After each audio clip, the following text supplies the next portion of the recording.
واقعہ معراج کے اندر حضرت عبداللہ بن مسعود رضی اللہ عنہ کی روایت ہے کہ آپ علیہ السلام کے پاس براق لایا گیا، اور یہ براق ایک چوپایا ہے، اور اس کے اوپر پہلے انبیاء کو بھی سوار کرایا گیا تھا۔ تو اور اس کی جو یعنی قدم ہے، جہاں تک اس کی نظر پڑتی ہے وہاں اس کے قدم پڑتے ہیں۔ آپ اس پر سوار کرائے گئے اور آپ کا ساتھی آپ کو لے کر نکلا، اور آپ آسمان اور زمین کے درمیان کی نشانیوں کو دیکھتے جا رہے تھے، یہاں تک کہ آپ بیت المقدس پہنچے، اور وہاں حضرت ابراہیم، موسیٰ، حضرت عیسیٰ اور دوسرے انبیاء ٹھہرے تھے پہلے سے، اور آپ نے ان کے نماز پڑھائی۔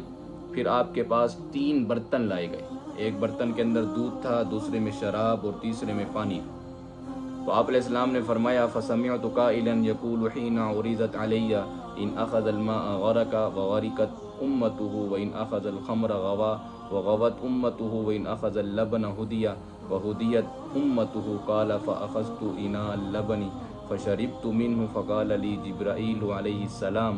هُدِيتَ وَهُدِيَتْ أُمَّتُكَ يَا محمد۔ ترجمہ اس کا کہ جب وہ برتن میرے سامنے پیش ہوا تو میں نے کسی کہنے والے کو یہ سنا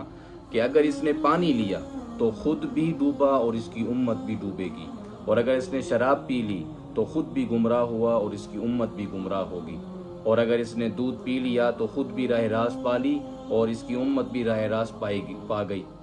تو آپ علیہ السلام نے فرمایا کہ پھر تو میں نے دودھ کا ہی برتن لے لیا اور اس میں سے پیا، تو جبرائیل علیہ السلام نے مجھ سے کہا کہ اے محمد، آپ نے راہ راست پا لی اور آپ کی امت بھی راہ راست پا گئی۔